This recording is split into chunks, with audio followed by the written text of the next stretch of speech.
সূরা মুহাম্মদ। বিসমিল্লাহির রহমানির রহিম।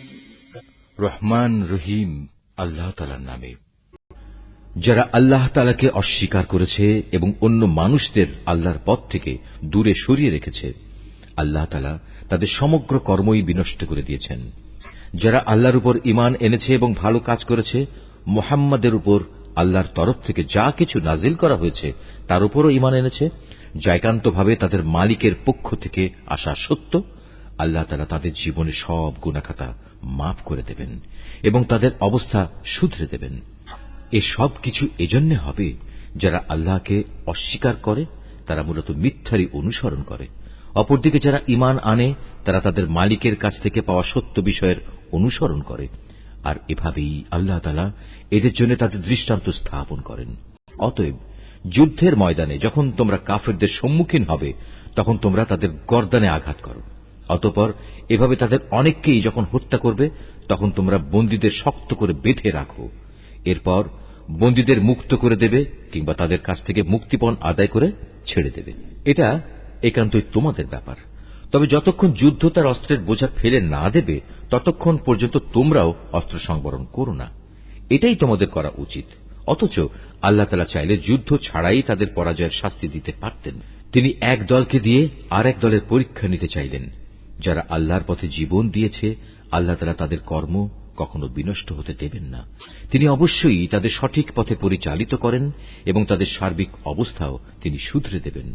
এর বিনিময়ে তিনি তাদের জান্নাতে প্রবেশ করিয়ে দেবেন, যার পরিচয় তিনি তাদের কাছে আগেই করে রেখেছেন। ওহে মানুষ, যারা আল্লাহর উপর ঈমান এনেছ, তোমরা যদি দ্বীন প্রতিষ্ঠার কাজে আল্লাহকে সাহায্য করো, তাহলে তিনিও তোমাদের দুনিয়া আখেরাতে সাহায্য করবেন এবং মিথ্যার মোকাবেলায় এই জমিনের বুকে তিনি তোমাদের পদযুগল মজবুত রাখবেন। যারা আল্লাহকে অস্বীকার করেছে, তাদের জন্য রয়েছে নিশ্চিত ধ্বংস। আল্লাহ তাআলা তাদের যাবতীয় কর্মই বিনষ্ট করে দেবেন। এর কারণ হচ্ছে আল্লাহ তাআলা তাদের জন্য যা কিছু পাঠিয়েছেন তারা তা অপছন্দ করেছে, ফলে আল্লাহ তাআলাও তাদের যাবতীয় কর্ম বিনষ্ট করে দিয়েছেন। এই লোকগুলো কি আল্লাহর জমিনে পরিভ্রমণ করে দেখতে পারে না? বিদ্রোহের পরিণামে তাদের পূর্ববর্তী লোকদের কি অবস্থা হয়েছিল? আল্লাহ তাআলা তাদের সমূলে বিনাশ করে দিয়েছেন। যারা আল্লাহকে অস্বীকার করেছে, তাদের জন্যও সেই একই ধরনের আযাব রয়েছে। এর কারণ হচ্ছে যারা আল্লাহতে বিশ্বাস করে, আল্লাহই হন তাদের একমাত্র রক্ষক। প্রকারান্তরে যারা তাকে অবিশ্বাস করে, তাদের কোথাও কোনো সাহায্যকারী থাকে না। যারা আল্লাহর উপর ঈমান এনেছে এবং ভালো কাজ করেছে, আল্লাহ তাআলা অবশ্যই সেসব লোকদের এমন এক সুরম্য জান্নাতে প্রবেশ করাবেন, যার তলদেশ দিয়ে ঝর্ণাধারা প্রবাহিত হতে থাকবে। কাফেররা জীবনের ভোগ বিলাসে মত্ত, জন্তু জানোয়ারদের মতো তারা নিজেদের উদরপূর্তি করে, অতএব জাহান্নামই হবে তাদের নিবাস। হে নবী, তোমার জনপদ যারা একসময় তোমাকে তোমার জনপদ থেকে বের করে দিয়েছিল, তার চাইতে অনেক শক্তিশালী বহু জনপদ ছিল, সেগুলোকেও আমি ধ্বংস করে দিয়েছি। সেদিন তাদের কোনো সাহায্যকারী ছিল না। যে ব্যক্তি তার মালিকের কাছ থেকে আসা সুস্পষ্ট সমুজ্জ্বল নিদর্শনের উপর রয়েছে, তার সাথে এমন ব্যক্তির তুলনা কিভাবে হবে যার চোখের সামনে তার মন্দ কাজগুলো শোভনীয় করে রাখা হয়েছে এবং তারা নিজেদের খেয়াল খুশির অনুসরণ করে? আল্লাহ তাআলাকে যারা ভয় করে, তাদের যে জান্নাতের ওয়াদা করা হয়েছে, সেখানে নির্মল পানির ফোয়ারা রয়েছে, রয়েছে দুধের এমন কিছু ঝর্ণাধারা যার স্বাদ কখনো পরিবর্তিত হয় না, রয়েছে পানকারীদের জন্য সুধার সুপেয় নহরসমূহ, রয়েছে বিশুদ্ধ মধুর ঝর্ণাধারা, আরও রয়েছে সব ধরনের ফলমূল দিয়ে সাজানো সুরম্য বাগিচা। সর্বোপরি সেখানে রয়েছে তাদের মালিকের কাছ থেকে পাওয়া ক্ষমা। এ ব্যক্তি কি তার সমান হতে পারে, যে ব্যক্তি অনন্তকাল ধরে জ্বলন্ত আগুনে পুড়তে থাকবে এবং সেখানে তাদের এমন ধরনের ফুটন্ত পানি পান করানো হবে যা তাদের পেটের নাড়ি ভুড়ি কেটে ছিন্ন বিচ্ছিন্ন করে দেবে? তাদের মধ্যে এমন কিছু লোকও আছে যারা তোমার কথা শোনে, কিন্তু যখন তোমার কাছ থেকে বাইরে যায়, তখন তারা এমন সব লোকদের কাছে এসে বলে যাদের আল্লাহর পক্ষ থেকে জ্ঞান দান করা হয়েছে। এইমাত্র কি যেন বলল লোকটি? মূলত এরাই হচ্ছে সেসব লোক আল্লাহ তাআলা যাদের অন্তরে মোহর মেরে দিয়েছেন, এবং এ কারণেই এরা নিজেদের খেয়াল খুশির অনুসরণ করে চলে। যারা সৎ পথে চলবে, আল্লাহ তাআলা তাদের এ সৎ পথে চলা আরো বাড়িয়ে দেন এবং তাদের অন্তরে তিনি তাঁর ভয় দান করেন। হঠাৎ করে কিয়ামতের ক্ষণটি তাদের উপর এসে পড়ুক, তারা কি সেই অপেক্ষায় দিন গুনছে? অথচ কিয়ামতের লক্ষণসমূহ তো এসেই পড়েছে। আর একবার যখন কিয়ামত এসেই পড়বে, তখন তারা কিভাবে উপদেশ গ্রহণ করবে? হে নবী, জেনে রেখো, আল্লাহ তাআলা ছাড়া দ্বিতীয় কোনো মাবুদ নেই। অতএব তাঁর কাছেই নিজের গুনাহ খাতার জন্য ক্ষমা প্রার্থনা করো। ক্ষমা প্রার্থনা করো তোমার সাথী মোমেন পুরুষ ও মোমেন নারীদের জন্য। আল্লাহ তাআলা যেমন তোমাদের গতিবিধির খবর রাখেন, তেমনি তিনি তোমাদের নিবাস সম্পর্কেও পূর্ণ ওয়াকিবহাল রয়েছেন। যারা ঈমান এনেছে তারা অত্যন্ত উৎসাহের সাথে বলে, কত ভালো হতো যদি আমাদের প্রতি জিহাদের আদেশ সম্বলিত কোন সূরা নাজিল করা হতো।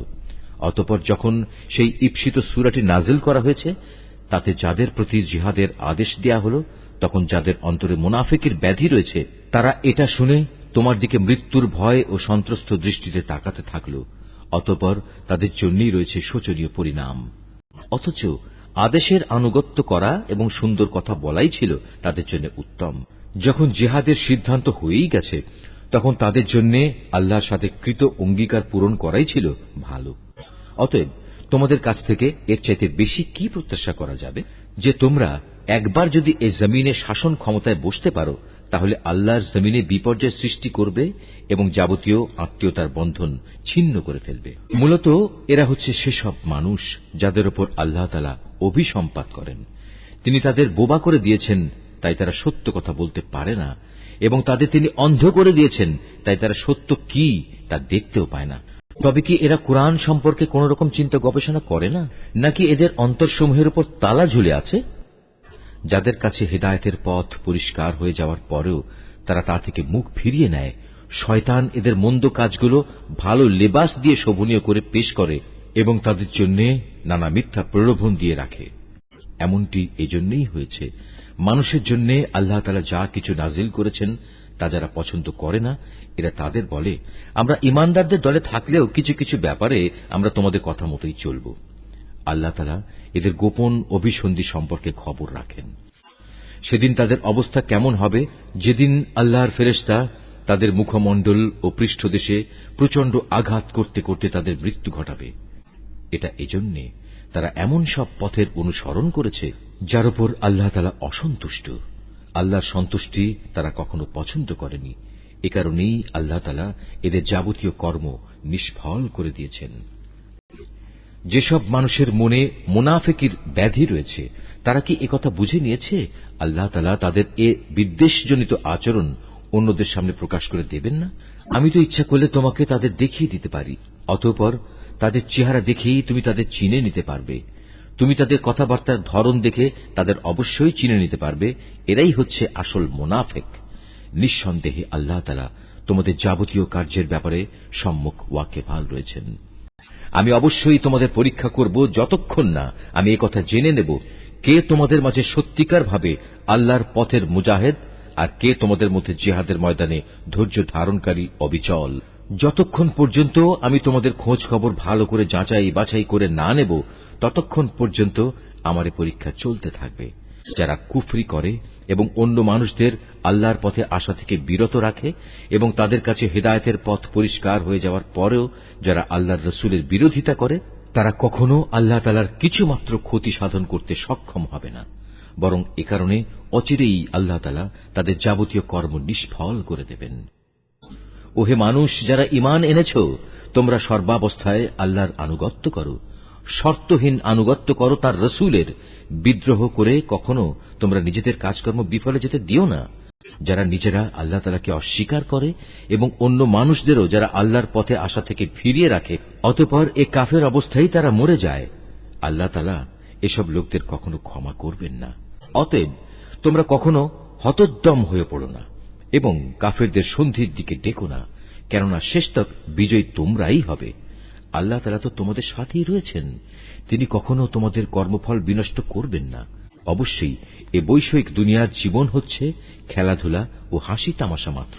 এতে মত্ত না হয়ে তোমরা যদি আল্লাহর উপর ঈমান আনো এবং সর্বাবস্থায় আল্লাহকে ভয় করে চলো, তাহলে তিনি অবশ্যই তোমাদের এই কাজের যথার্থ বিনিময় প্রদান করবেন এবং এর বদলে তিনি তোমাদের কাছ থেকে কোন ধন সম্পদ চাইবেন না।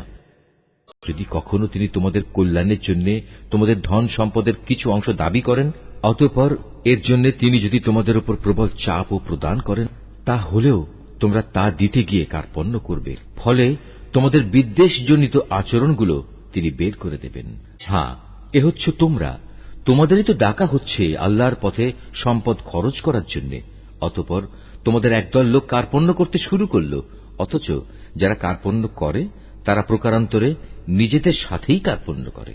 কারণ আল্লাহ তাআলা তো এমনিই যাবতীয় প্রয়োজন মুক্ত, শুধু তোমরাই হচ্ছ অভাবগ্রস্ত।